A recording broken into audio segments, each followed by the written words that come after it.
What's going on, miners? Chum Change XD here. Hope you're all staying healthy, having a great day. As you can see, this is my water-cooled dual 3090 PC that I have on a Thermaltake P3 case. I'll leave this thing down in the Amazon store below. I'm going to be moving it into this ROG Strix HIVEOS, I think that's how they say it, right here. As you can see, this is the only case that I could see that was actually worth the money for like looks wise and compatibility to my 420 millimeter radiator. So if you guys want to see this thing thrown into this, let's do it.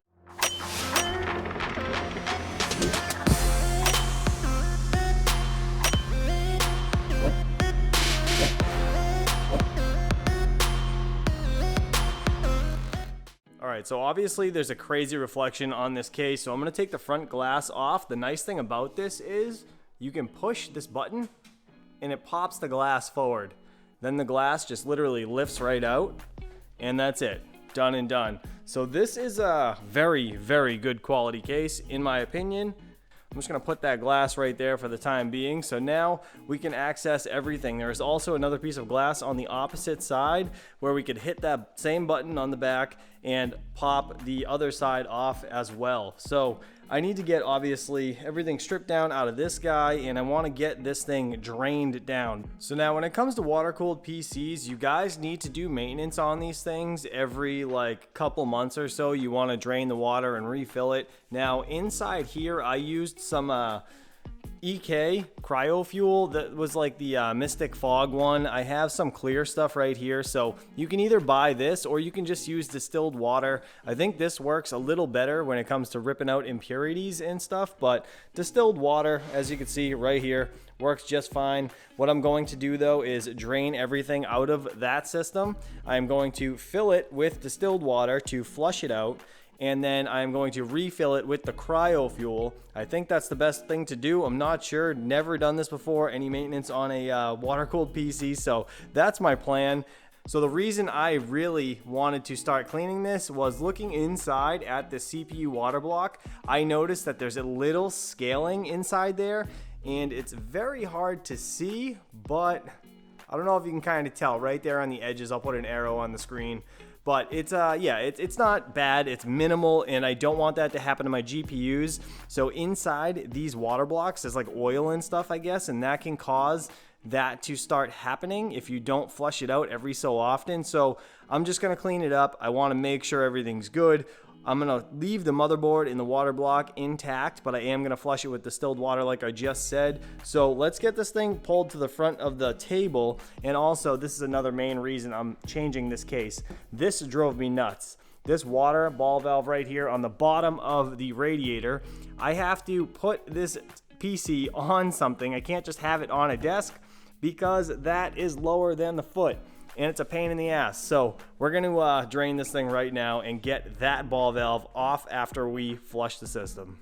All right, so I had to make a little bit of room. I actually just moved all the GPUs up here for now, just for the time being, because obviously I don't want to get water on anything. I had to plug the system into the wall as well because we do need to cycle it to get this pump to actually function, and we need to drain all of the liquid into a bucket. So I'm going to open up this guy right here. And actually, you know what? I gotta open this up to relieve the vacuum. So we're gonna do that. And I'm gonna take out all of the liquid inside here. So let's do it.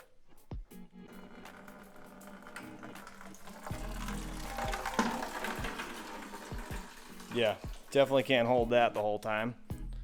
All right, that was pretty quick.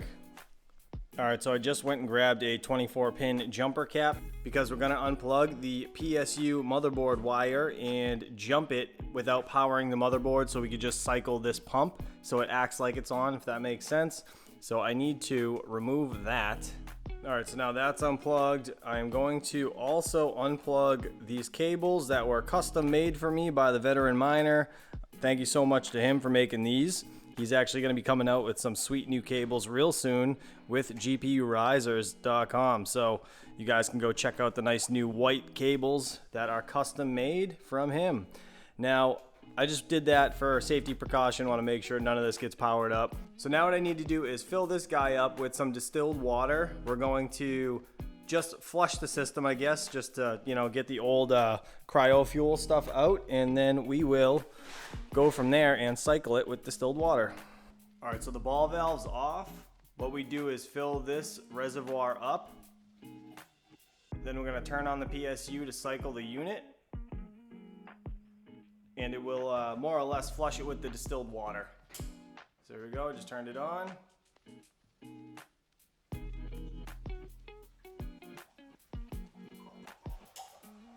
Then we shut it back off when it gets low. Rinse and repeat. So you can see all the foam building up. That's the cryo fuel liquid mixing with the distilled water. And you can see that it's flushing through the GPU. There's some air bubbles and stuff. Obviously, we'll get those up when we fill it up, you know, at the end, but this is just cleaning all of the crap out. Now what I'm gonna do is dump this again. We're gonna refill it up again with distilled water to clean all the components. And now you can see it's almost crystal clear now that I've flushed it a few times. Everything looks nice. There's no more air bubbles. I mean, obviously, there's still micro air bubbles, but for the most part, there's no foam. It's all been wiped out. It's all been flushed, and I have a little over a gallon here in this bucket. But whatever. I want to make sure that this is completely pristine clean before we jump into throwing parts into this thing. All right, she's all drained out. So now what I need to do is disconnect these quick connects here. Now these are double checked valves, so the water that is stuck in the GPU still and in the CPU block will not just come out and like kind of get everywhere. So that's my goal here, just to separate these, and then we can take apart everything else. And just like that, she's all together. So I voted against doing this on camera. This actually took me, like, no word of a lie, about 6 hours to get complete. So these GPUs, I actually could not take them off the motherboard without doing some, obviously, disconnecting between the CPU and all that. So I ended up leaving that all intact, this whole thing right here, and everything else I ended up taking off. But I planted the motherboard directly in there with the GPUs intact, and it was terrifying. So adding a camera to the mix was just brutal. I ended up getting this thing repiped, so I hard 90'd down over into the pump. I had to mount my radiator right here instead of sideways. So I was planning on putting this, to be honest, on the top, but then reading the manual, it said this top was only good for a 320 millimeter radiator. This is a 420, or maybe it was a 360. I can't remember, but either way, the radiator had to go here. So doing that, I had to disassemble all the fans that are in there, because you can see my Noctuas are still in there. I ended up swapping the fans that are right here. These are the case fans, the ones made by ROG Strix. We have just 140 millimeter fans that, yeah, they had to be swapped out. So I wanted my Noctuas to be blowing through here, so that's what we have now. I purged the whole loop, got everything up and working, so let's turn her on. And I also put my 1600 watt P2 PSU in here just for shits. So let's get this thing live. Here's the meter box power meter. I just want to see what it runs at normally. The power button's up here, and you can see the case lights up. So idle on startup, just waiting at the Windows screen. It looks like this thing's pulling 200 watts according to this meter box with 230/90s. This thing is gorgeous. Absolutely love it. So as I already said, I did fill this loop already. So there's still some micro air bubbles you guys could see in there, but everything seems to be working fine. I don't have it hooked up to my monitors to actually be able to know if it's working fine, but overall, the pump's working. There's no leakage. So the thing I really love about this case is it's big enough to fit everything I needed to fit in it. That thermal take case is just really sad looking now, and it really couldn't handle what I had on there. So this is actually a super sturdy case, and not to mention this Wi-Fi thing right here. This is like a shark fin, right?